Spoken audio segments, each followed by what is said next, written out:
ఇళ్లకు దూరమని, నగరాలకు దూరమని భావించి మీరు భూమిని కొనడాన్ని అలక్ష్యం చేయకండి. అలా ఒకప్పుడు డబ్బులు ఉండి కొనలేకపోయామని బాధపడే వారి జాబితాలో మీరు ఉండవద్దు. ఒకప్పుడు మన తాతలు ఎకరాల్లో కొన్నారు, మనం గజాల్లో కొంటున్నాం. మన పిల్లలు ఫీట్లలో కొనుగోలు చేసే పరిస్థితులు రాకముందే మనం జాగ్రత్తలు తీసుకుందాం. ఎందుకంటే ప్రతి వ్యక్తి కూడా ఒక కళ ఉంటుందండి. నాకంటూ ఒక సొంత ఇల్లు ఉండాలి అన్నట్టు. సొంత ఇల్లు కట్టుకునేంత డబ్బులు లేకపోవచ్చు, ముందు ఒక 100 గజాలు 200 గజాల స్థలం అన్న కొనుక్కుందాం, డబ్బులు ఉన్నప్పుడు కట్టుకుందాం. అందుకని నా సొంత ఇంట్లో నేను ఉన్నాను అనుకుంటే ఆడు ఎంత ఆనందపడతాడు, ఓ గర్వం, నా ఇంట్లో నేను ఉన్నాను. అది ప్రతివాడికి ఒక కళ. ఆ కళను నిజం చూసే వ్యాపారం అండి ఇది రియల్ ఎస్టేట్ అనేది.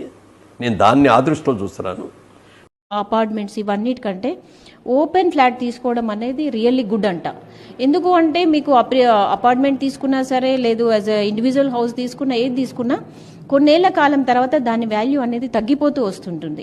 కానీ ఓపెన్ ల్యాండ్ అనేది ఏంటి అంటే చాలా పెరుగుతూ వస్తుంది.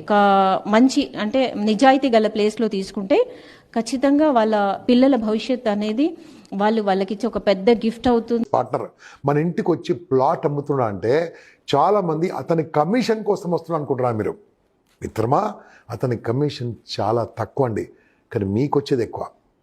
చెప్తున్నాను, ఒక 10 ఏళ్ల క్రితం ప్లాట్ కొన్న వాళ్ళు మీరు 10 లక్షలు కొంటే ఈరోజు 1 crore అయిందండి, గ్యారంటీ చెప్తున్నాను. ఓకే, ఒక 5 లక్షలు కొంటే 40-50 లక్షలు అయింది దాని పడుతూ. ఏమంటే అతనికి 40-50 లక్షలు అని అలక్ష్యం చేయకండి. అలా ఒకప్పుడు డబ్బులు ఉండి కొనలేకపోయామని బాధపడే వారి జాబితాలో మీరు ఉండవద్దు.